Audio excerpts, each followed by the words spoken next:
Hello साथियों, मैं आप सभी का फिर से स्वागत करता हूं मित्रवत क्लासेस में।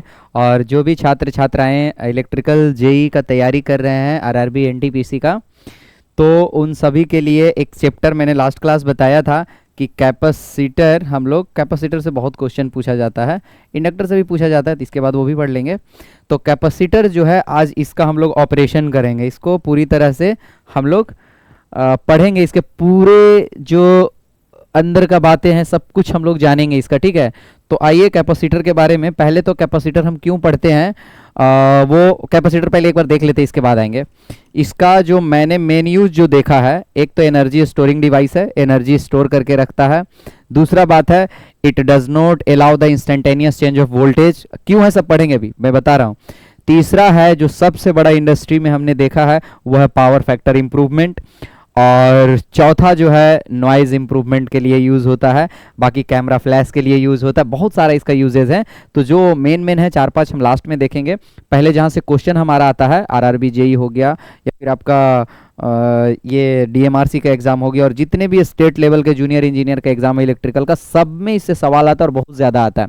तो क्या करते हैं, इसका बेसिक ही कंप्लीट कर लेते हैं, एकदम अच्छे से पूरा ऑपरेशन कर लेते हैं इसका। ठीक है, तो क्या है, मैं धीरे धीरे इसको स्टडी करता हूँ साइड में, और आप लोग को मैं धीरे धीरे बताते जाऊँगा कि इसके क्वेश्चंस को कैसे सोल्व करना है, जितना भी क्वेश्चन आया उसको कैसे सोल्व करना है। तो चलिए, सबसे पहला बात हम आते हैं, जो पैरेलल प्लेट कैपेसिटर। कैपेसिटर बहुत तरीके का होता है, पर पैरेलल प्लेट कैपेसिटर से क्वेश्चन पूछा जाता है। अच्छा, एक और चीज़, इसमें जो हम डेरिवेशन करेंगे उसमें कुछ चीज़ अगर आपके ज़रूरत के लिए नहीं है, वो मैं नहीं करूँगा, पर अगर किसी को लगता है कि नहीं मुझे सीखने के पर्पज़ से इसको जानना है, तो आप कमेंट सेक्शन में बताइएगा, मैं उसको डेराइव कर दूंगा। ठीक है, तो पहले पैरेलल प्लेट कैपेसिटर, जिससे हमारा सबसे ज़्यादा क्वेश्चन आता है, या क्वेश्चन ही इसी से आता है, तो हम लोग इसके बारे में जानते हैं। तो पहले कैपेसिटर क्या है, देखिए एकदम आसान भाषा में अभी अगर सीखना चाहें हम लोग, तो बस इसको आप एनर्जी स्टोरिंग डिवाइस मानिए, और ये एक पैसिव एलिमेंट है। अब पैसिव एलिमेंट और एक्टिव एलिमेंट आप लोग इलेक्ट्रिकल के स्टूडेंट है, सब पढ़े होंगे, जिनको डाउट होगा पूछ लीजिएगा। ये पैसिव एलिमेंट है, पर इसमें अगर कोई बोलता है कि सर इसमें अगर हम चार्ज स्टोर कर लेते हैं तो ये बैटरी जैसा जो है पावर सर्किट को पावर सप्लाई कर सकता है, तो क्यों नहीं एक्टिव एलिमेंट है। ये एक्टिव एलिमेंट इसलिए नहीं है क्योंकि पैसिव और एक्टिव जब आप पढ़े होंगे तो उसका डिफिनेशन आप ध्यान दीजिएगा कि एक्टिव एलिमेंट वो होता है ना जो कंटिन्यूअस एनर्जी इनफाइनाइट टाइम तक देते रहे सर्किट को। जैसे बैटरी भी इनफाइनाइट नहीं देता है, पर ये क्या है, चार्ज हुआ, थोड़ा देर में सर्किट में लगाइएगा तो डिस्चार्ज होगा। तो ऐसा बोला जाता है कि ये कंटिन्यूअस एनर्जी नहीं सप्लाई कर सकता इनफाइनाइट टाइम तक, इसलिए इसको पैसिव के कैटेगरी में हम लोग रखते हैं। ठीक है, पैसिव एलिमेंट है ये इलेक्ट्रिकल का। अब हम लोग आते हैं कि पैरेलल प्लेट कैपेसिटर क्या करता है। तो क्या करता है, ये चार्ज स्टोर करता है, और एक बार हम चार्ज स्टोर कर लिए तो उसको बहुत सारा काम कर सकते हैं। बैटरी में क्या करते हैं, चार्ज स्टोर करके बिजली चल जाता है तो आप इसको यूज करते हैं, यही करते हैं ना बैटरी में। तो इसी तरह से इसमें हम लोग क्या करते हैं, चार्ज स्टोर करते हैं, और जो चार्ज स्टोर होता है वो किस फॉर्म में होता है, किस फॉर्म में, किस फॉर्म का मतलब क्या हुआ, अब ध्यान से सुनिएगा, मैं आपको एग्जांपल देता हूं। यहां से दो चीजें हमारी एकदम क्लियर हो जाएगी। ठीक है, देखिए जब हम दौड़ते हैं तो हमारे बॉडी में एक एनर्जी स्टोर होता है, किस फॉर्म में, मैकेनिकल फॉर्म में, जिसको हम बोलते हैं काइनेटिक एनर्जी। स्टोर कैसे होता है, देखिए स्टोरेशन से क्या मतलब है वो इस पे अभी तुरंत लागू होगा, और इससे बहुत सारे क्वेश्चन पूछे जाते हैं। Why the capacitor does not allow the instantaneous change of voltage across it, उसको मैं एक्सप्लेन करने जा रहा हूँ। ठीक है, देखिए सपोज एक रेस लगा है, आप यहाँ से दरोगा के दौड़ में गए, आपको यहाँ से इस पॉइंट तक दौड़ना है। ठीक है, जो पहले पहुंचेगा ऑब्वियसली है कि उसका मेरिट लिस्ट में टॉप पे रहेगा दौड़ में। तो यहाँ से आप जब दौड़ना स्टार्ट किए तो क्या होगा, आपको यहाँ से यहाँ तक पहुँचना है, लेकिन क्या जब आप यहाँ से दौड़ते हैं तो क्या आप इस पॉइंट पर आने के बाद रुक जाते हैं, नहीं, थोड़ा सा आगे चल जाते हैं, थोड़ा सा आगे चल जाते हैं। पहले तो एकदम जितना स्पीड में कोशिश करते हैं कि यहाँ से यहाँ तक हम पहुँच जाए। ठीक है, इसके बाद फिर आप ब्रेक लगाते हैं, इससे पहले तो ब्रेक नहीं लगाते क्योंकि जल्दी से जल्दी पहुँचना है। तो आप जब यहाँ पहुँच गए और ब्रेक अप्लाई किए तो एकदम यहाँ नहीं रुक पाइएगा, थोड़ा आगे चल जाइएगा। क्यों चल जाते हैं हम आगे, क्योंकि हमारे बॉडी में जो है वो काइनेटिक एनर्जी स्टोर है, और उस काइनेटिक एनर्जी को ख़त्म करने के लिए, जीरो करने के लिए कुछ समय चाहिए, हमको कुछ टाइम चाहिए। और एक और कहावत है, दुनिया का कोई भी काम हो, इस ब्रह्मांड में कोई भी काम करने के लिए आपको एक निश्चित समय लगता है, चाहे वो सूर्य का प्रकाश का जो गमन एक जगह से दूसरे जगह जो चलती है वो ही क्यों ना हो, जबकि कितना फास्ट चलता है, 3 लाख किलोमीटर एक सेकेंड में चल देता है वो। ठीक है, लेकिन फिर भी उसको क्या होता है, 3 × 10⁶, हाँ 3 लाख किलोमीटर, मीटर नहीं, तो उतना किलोमीटर जो है वो 1 सेकेंड में चल देता है, लेकिन उसको भी टाइम लगता है, लगा ना 1 सेकेंड लगा ना भाई 3 लाख किलोमीटर जाने में, तो उसको भी समय लगता है, तो दुनिया के किसी भी काम को करने के लिए समय लगेगा, ये पक्का हो गया। ठीक है, तो क्या है जो स्टोर्ड एनर्जी आपके पास काइनेटिक एनर्जी है, इस पॉइंट पे दरोगा के दौड़ में आप पहुंच गए तो आप नहीं रुक पाते, क्योंकि जो बॉडी में स्टोर एनर्जी उसको जीरो होने के लिए थोड़ा सा वक्त लगता है, थोड़ा सा क्या लगता है, टाइम। तो इसको हम फिजिक्स के भाषा में बोलते हैं हमारे बॉडी में एनर्सिया है, काइनेटिक एनर्सिया था उस समय, हमारे बॉडी में एक एनर्सिया है जो इंस्टेंटेनियस जो है, देखिए जो हमारे बॉडी में एनर्सिया, ध्यान से सुनिएगा बहुत इंपॉर्टेंट चीज़ है, जो हमारे बॉडी में काइनेटिक एनर्जी स्टोर था उसको खत्म करने के लिए थोड़ा सा समय चाहिए, इसी को हम लोग बोलते हैं कि हमारे पास एक मैकेनिकल एनर्सिया है। एनर्सिया है वो क्या है, हमारे बॉडी में पहले से प्रेजेंट है, हमने कुछ किया, हमने जाके वहाँ रुकने का कोशिश की लेकिन थोड़ा सा आगे बढ़ गया, एनर्जी हमारे पास था, तो हमारे बॉडी में क्या था, स्टोर था वो एनर्जी। ठीक है, उसी को हम लोग बोलते हैं एनर्सिया या जड़त्व। जड़त्व मतलब कि एनर्जी है तो उसको खत्म करने में थोड़ा सा वक्त लगेगा, मतलब हम जिस स्थिति में उस स्थिति में रहना चाहते हैं, एनर्सिया ही कहता है ना, मतलब एनर्सिया कहता है कि आप दौड़ रहे थे तो दौड़ते रहिएगा, अचानक आप चाहिए इसी लाइन पे आके जीरो हो जाए, थोड़ा सा आगे चल जाइएगा, एनर्जी तो जीरो होगा, आप रुकिएगा, आपका काइनेटिक एनर्जी जीरो, बस थोड़ा सा वक्त लगेगा। ठीक है, तो क्यों, क्योंकि हमारे बॉडी में क्या है, एक एनर्जी स्टोर है, और उस स्टोर एनर्जी को हम अचानक चेंज होने नहीं देना चाहते। अगर काइनेटिक एनर्जी यहाँ था तो यहाँ तक रहेगा, धीरे धीरे धीरे धीरे खत्म होगा, अचानक नहीं कि यहाँ दौड़ गया तुरंत यहीं कहीं रुक जाए, हम रुक भी सकते हैं लेकिन इनफाइनाइट फोर्स लगेगा। पढ़िएगा Newton second law, rate of change of momentum is called force, rate of change of momentum is called force. ठीक है, तो rate of change of momentum इतना हाई होगा, अगर डायरेक्टली यहाँ रुकना चाहिए, इतना हाई होगा कि बॉडी का हर एक पार्ट टूट जाएगा। ठीक है, जैसे एग्जांपल के लिए और समझते हैं, हम कैपेसिटर समझाने के लिए सब समझा रहे हैं, फिर से देखिए, एक पंखा है चल रहा है, आप उसका कैसे चल रहा है, इलेक्ट्रिकल पावर से, आप इलेक्ट्रिकल पावर पंखा को ऑफ कर दीजिए वहाँ स्विच, क्या पंखा तुरंत रुक जाता है, नहीं, ऐसे ऐसे ऐसे घूम के धीरे धीरे वो जाके जीरो होता है। तो बताइए उतना देर पावर ऑफ करने के बाद उतना देर वो क्यों चला पंखा, वो इसलिए चला क्योंकि उसके पास एक काइनेटिक एनर्जी स्टोर था और वो धीरे धीरे जीरो। ऐसा हुआ कि एकदम तुरंत उसको बटन दबाया तुरंत पंखा रुक जाए, ऐसा नहीं होगा। अगर ऐसा आप करना चाहिएगा तो क्या कीजिएगा, हाथ डाल दीजिएगा अंदर उसके, रुक जाएगा, तो हाथ डालिएगा तो आपका हाथ कट जाएगा। तो वो जो हाथ कटा वो किस फोर्स से लगा, किस फोर्स से आपका हाथ कटा, rate of change of momentum. Rate of change of momentum को आप इतना हाई कर दिए, जैसे आप समझिए rate of change of momentum क्या है। अभी कैपेसिटर पर हम आ रहे हैं, समझिए ध्यान से, फिर कैपेसिटर पे बिल्कुल यही चीज कैपेसिटर में लागू होगा।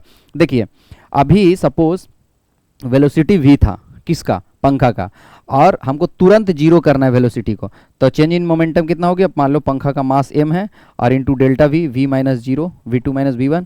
ठीक है, और रेट ऑफ चेंज मतलब टाइम से डिवाइड देना पड़ेगा डेल्टा टी से। ठीक है, अब टाइम से डिवाइड करना पड़ेगा आपको, मतलब हम इसका वेलोसिटी को चाहते हैं कि तुरंत जो है जीरो हो जाए। तुरंत जीरो का मतलब क्या हो, तुरंत लाइट ऑफ किया तुरंत जीरो हो जाए, तुरंत जीरो मतलब एकदम 0 सेकेंड आप टाइम देना चाह रहे हैं कि 0 सेकेंड में ही पंखा रुक जाए। तो अब बताइए m इंटू वी ऊपर है और नीचे जीरो है 0 सेकेंड में, तो इसका वैल्यू कितना, इन्फाइनाइट हो जाएगा ना, समथिंग बाई जीरो क्या होगा, इन्फाइनाइट। और ये क्या है, rate of change of is nothing but force, तो फोर्स कितना लग गया, इन्फाइनाइट। मतलब कि जब आप पंखा को स्विच ऑफ किए उसी समय चाहते हैं कि रुक जाए, तो उसमें आपको हाथ डालना होगा या रॉड डालना होगा, किसी चीज से डाल के रोकना होगा ना। तो जैसे ही आप चाहिए अगले सेकंड रुक जाए तो फोर्स कितना लगेगा, rate of change of momentum infinite force, और इन्फाइनाइट फोर्स आपके हाथ को काट देगा, आप जो रॉड डालें वो रॉड को काट देगा। समझ में आ रहा। तो क्या करना है कि आप चाहते हैं कि पंखा रुके तो एक समय दीजिए, इसको निश्चित समय दीजिए ना, 3 सेकंड, 1.5 सेकंड, 5 सेकंड, 15 सेकंड दीजिए, तो 15 सेकंड में ये आराम से रुक जाएगा। Rate of change of momentum infinite तो नहीं होगा, कुछ वैल्यू होगा नीचे, 15 से डिवाइड हो जाएगा। तो इसी तरह से अब है कि क्यों वो घूमता रहा, क्योंकि अब देखिए एक भारी पंखा लीजिए हेलीकॉप्टर का, जब हेलीकॉप्टर का पावर ऑफ किया जाता है तो ज्यादा देर में धीरे धीरे धीरे धीरे करके रुकता है।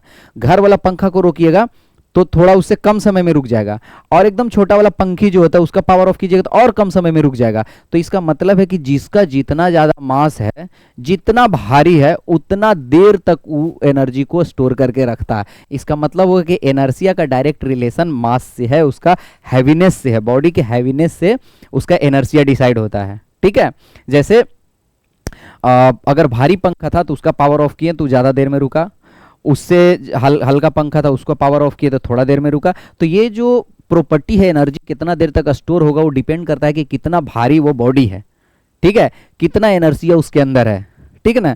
तो एक चीज आपको समझ में आ गया, और एक चीज ये भी समझ में आ गया कि किसी भी बॉडी में अगर एनर्जी स्टोर है उसको तुरंत हम जीरो करना चाहें तो हमको एक निश्चित समय देना पड़ेगा। जब निश्चित समय हम नहीं देना चाहते, हम चाहते तुरंत हो जाए, तो देखिए इन्फिनाइट फोर्स लगेगा। इन्फिनाइट फोर्स लगेगा तो पंखा उखड़ के कहीं से कहीं चला जाएगा, ठीक है। इसी तरह से चालू करने में भी होता है, जब हम पावर देते हैं पंखा को तो क्या तुरंत जो 1500 आरपीएम है पंखा तुरंत चला जाता है? नहीं, पहले 2 आरपीएम, फिर 3 आरपीएम, फिर 4 आरपीएम, फिर 5, ये सब इनर्शिया की वजह से होता है। मतलब कहना है कि अगर आप काइनेटिक एनर्जी को 50 से 0 पर लाना चाहें या 0 से 50 पे ले जाना चाहें, आपको एक क्या होगा, एक फाइनाइट टाइम देना पड़ेगा। मतलब दुनिया का हर एक काम के लिए एक फाइनाइट टाइम देना पड़ेगा। अब एकदम जल्दी चाहिएगा तो उस पर इतना हाई फोर्स लगेगा, इतना हाई फोर्स लगेगा कि वो मशीन का नक्शा ही बर्बाद कर देगा। इनफाइनाइट फोर्स लगेगा, rate of change of momentum infinite हो जाएगा। तो अब क्या है कि हमारा पंखा को हम पावर ऑफ भी कर दिए तब भी घूम के धीरे धीरे धीरे धीरे धीरे थोड़ा सेकंड में जाके 0 हुआ। इसका मतलब है कि उसमें जो स्टोर एनर्जी था उसको धीरे धीरे धीरे धीरे धीरे धीरे रुकने के लिए एक समय चाहिए, तो वो उसको बोलते हैं मैकेनिकल एनर्शिया। इसी तरह से कैपेसिटर में होता है। ये क्या है? ये भाई ब्रह्मांड में पहले से उपस्थित है। मैं फिजिक्स भी पढ़ाता हूं तो फिजिक्स का मैं पहला ही डिफिनेशन यही देता हूं कि फिजिक्स क्या क्या है। जो कुछ घटना इस संसार में हो रही है, जो भी कुछ घटना इस संसार में हो रही है उसको हम ऑब्जर्व करते हैं और बार बार ऑब्जर्व करते हैं और देखते हैं कि अच्छा ये घटना जो है एक किसी प्रिंसिपल के तहत फॉलो कर रहा है, किसी प्रिंसिपल को फॉलो कर रहा है। बार बार हम इसको एक्सपेरिमेंट करते हैं और जब वो एक खास प्रिंसिपल पे बार बार घटना घटित होती है, एक रूल के अकॉर्डिंग घटित होती है, तो उसको हम एक लॉ का नाम दे देते हैं। तो हुआ क्या कि लॉ का नाम आपने कैसे दिया? जब घटना हो रही है बार बार तब आपने दिया। इसका मतलब है कि अगर आप उसको ऑब्जर्व नहीं करते, मतलब अगर आप उसको ऑब्जर्वेशन में नहीं रखते, लैब में ले जाके नहीं चेक करते, तब भी वो घटना हो रही थी। जैसे एक एग्जांपल सिंपल सा है, मैं क्या बोलना चाह रहा हूं ध्यान से सुनिएगा। फिजिक्स में क्या हर चीज हो रहा है, आप खोज उसका किसी निश्चित समय में करते हैं। जैसे कि जब सेब ऊपर से नीचे टपका था तब उसको सबसे पहले न्यूटन साहब ने ऑब्जर्व किया और ऑब्जर्वेशन के बाद उन्होंने एक रूल दिया ग्रेविटेशन का। लेकिन क्या न्यूटन साहब जब सेब को गिरते नहीं देखे थे, उससे 500 साल पहले क्या ग्रेविटेशन नहीं था ब्रह्मांड में? तब भी था।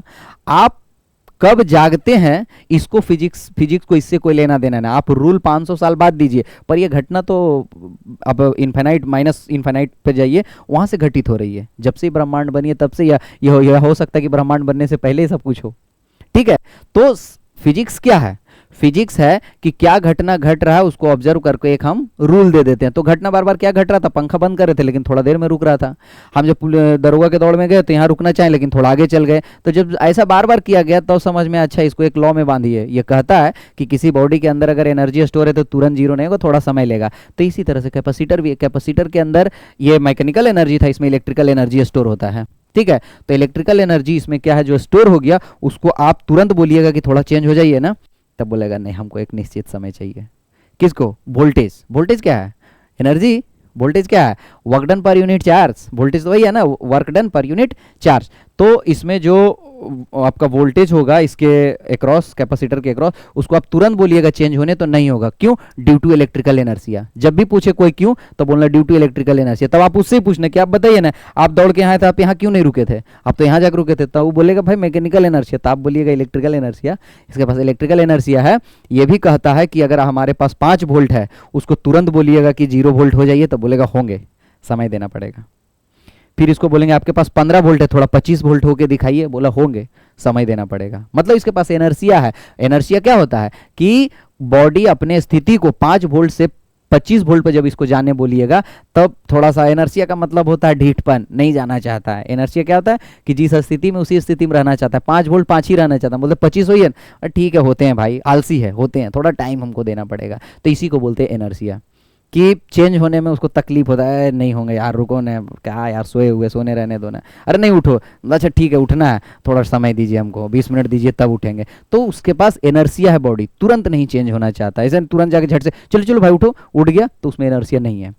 इसमें 5 वोल्ट है, इसको 25 वोल्ट होने बोलेंगे तो ये होगा, लेकिन बोलेगा हमको एक निश्चित समय चाहिए। क्यों? Due to the inertia. ये यहाँ पे एक काइनेटिक एनर्जी था, इनको हम तुरंत 0 होने बोले थे कि भाई तुरंत 0 हो जाने, बोला ना ना ना, होंगे 0 हम काइनेटिक एनर्जी, थोड़ा और आगे बढ़ने दीजिए। तो थोड़ा आगे बढ़ के, तो वो बॉडी का मैकेनिकल एनर्जिया की वजह से, ये इलेक्ट्रिकल एनर्जिया की वजह से होता है। इसमें एनर्जी स्टोर होता है इलेक्ट्रिक फील्ड में। ठीक है, इलेक्ट्रिक फील्ड के फॉर्म में एनर्जी स्टोर होता है। ये भी आपके एग्जाम में पूछा जाता है। तो आपको समझ में आ गया कि ये क्यों नहीं इंस्टेंटेनियस चेंज को अलाउ करता है, ड्यू टू दी इलेक्ट्रिकल एनर्जिया। पंखा क्यों नहीं तुरंत 0 स्पीड से 50 की स्पीड पे तुरंत चला जाता है, धीरे धीरे धीरे धीरे बढ़ता है, इलेक्ट्रिकल मैकेनिकल एनर्जिया। 50 के स्पीड पे पंखा चल रहा है, तुरंत 0 क्यों नहीं हो जाता है, वो धीरे धीरे होकर 0 होता है। क्यों? क्योंकि मैकेनिकल इनर्शिया। तो इसी तरह से कैपेसिटर के पास भी इनर्शिया होता है। तो ये कंप्लीट हो गया इनर्शिया के बारे में, थोड़ा ये डीप था। अभी और आएंगे, चार्ज कैसे स्टोर होता है, इलेक्ट्रिक फील्ड कैसे कैलकुलेट कर सकते हैं, पोटेंशियल कैसे कैलकुलेट करते हैं, परमिटिविटी मतलब होता क्या है, इसका नाम क्यों पड़ा परमिटिविटी, इसका काम क्या है, सब हम अभी धीरे धीरे आएंगे। तो इस वीडियो को हम यहीं तक रखते हैं, इसको आप लोग देखिए। इसके बाद तुरंत अभी इसको पूरा डिटेल करेंगे, 3 से 4 लेक्चर इस पे करेंगे, एनर्जी स्टोर इसमें कैसे निकलता है, कम से कम 4 लेक्चर इस पर करेंगे। इसके बाद आपका कोई भी जेई का क्वेश्चन, जेई का क्या एसएससी का गेट का भी क्वेश्चन आप बनाइएगा तो सबका सब बन जाएगा यहाँ से। ठीक है, तो तब तक के लिए बाय बाय, थैंक यू। आप लोग इस वीडियो को एंजॉय कीजिए, मैं तुरंत अगला वीडियो पे आता हूँ। ठीक है।